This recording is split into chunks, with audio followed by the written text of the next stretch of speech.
What role do organized religions play in the lives of human beings? Do they, by their very nature, divide us rather than unite us, all too often turning the unbeliever into an infidel and a threat? Or are the commonalities of different faith expressions ultimately greater and more fundamental than the differences? The documentary Sacred, which took more than 40 film crews to 25 countries and was 2 years in the making, provides a hopeful answer to that question. Here's a preview.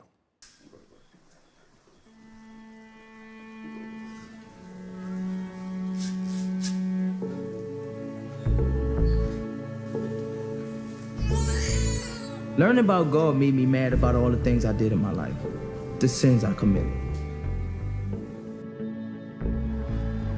You just be like, man, there gotta be something better. Gotta be something better. Be needing them footsteps in the sand.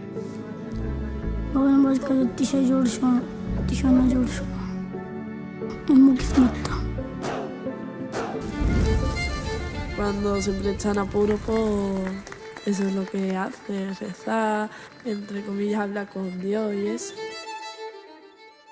And joining us now to talk about it are Dr. Bill Baker, one of the film's executive producers, and Tom Lennon, the film's director and producer. Gentlemen, welcome to the program. As I made clear in the introduction, Bill, this is truly a film of epic proportions. How did the idea of it come to be? Well, it's a really interesting story that involves the beginning of this film. And that is one of our board members, one of the Channel 13 board members, a man by the name of George O'Neill, who was retiring, and he's still alive, still with us. And when I retired, he said, "I want to give you a large gift. My wife and I, Abby, want to give you a large gift for a project that you want to do." And I thought about it, and I had made other significant movies on faith subjects, and I thought I want to do a big global film on faith. And let me tell you why. First, as you said in your introduction, often religion gets blamed for a lot of the problems in this world, rightly so. However, of the 7.5 billion people in this world, 6 billion of them have faith. So it must mean something. It's the way many of us get through life. It gives us a centering of values. It gives us a chance to kind of orient ourselves to communicating with about the meaning of life. And so for me, trying to deal with that in the most positive way was my dream. And I had originally started thinking about sacred places and a bunch of other things. Finally, when it came to it, and I had to work really hard at raising quite a bit of money to make the film, I realized I didn't have the skill to do it. So I needed somebody that did. Hence, your other guest, Tom Lennon, who really is a gifted filmmaker, who helped take that original dream and idea and vision, and he really made it sing. And then I had taught for a long time, as you know, at the Juilliard School, and one of our top composers at Juilliard did the music for the film, a man by the name of Ed Billos. Yeah. So we had quite an experience here in this multi-year event. Can I ask you a question, Raphael? Do you know any other person who gets approached by a friend and says, "I want to make a gift of substantial money for you to do whatever you want"? No, it doesn't happen. These are friends those of us in the business know that doesn't happen. The only person that ever did that. Well, Tom, let's talk about the making of the film. You know, I used to run a film union, so I know firsthand that a shoot with a second unit could be difficult to coordinate.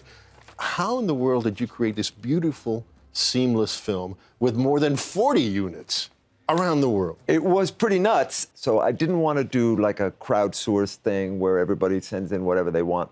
I wanted something much more controlled than that. I wanted it to be a film that I directed, but I wanted to direct in a very different way. So we spent a lot of time plotting the film out before we hired anybody. And then we gave like really kind of micromanagey, fussy little requirements about what cameras to use and what stabilization to use, what lenses to use, what f-stop and all this sort of stuff. But then we found all these unbelievable filmmakers, shooters all over the world.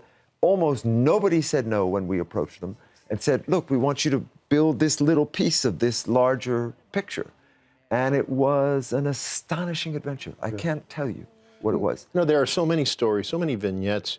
I have my favorite stories, favorite segments. I wanted to ask you, what's your favorite story in the film? Many short pieces. One is almost 6 minutes long, and that's a group of prisoners In Angola. in Angola prison who One of my favorites. have no prospect of coming out anytime soon, maybe not ever. And the faith that they conjure, like with enormous creativity and conviction. I mean, and they that's find something freedom, that and they find freedom through it. inside Yeah, that's that absolutely prison, and so moving. I think that's maybe one of my Bill? favorites. There was a woman in Connecticut dying, and her thoughts and her very good articulation about her life and the meaning of her life as she's dying and how she's dying, praying for other people. It was a very touching and moving segment. I liked that a lot. What is the ultimate impact that you want this film to have on the viewers, and what impact did it have on you? We know religion and faith are a big part of the majority of people's lives in this world. To celebrate that, to realize that we're all trying to do the same thing, to try to get closer to God, is a good thing. Well, gentlemen, you did a beautiful job. It's a beautiful film. Thank you so much for joining us. Thank you so much for making it. Very Thank you. fun.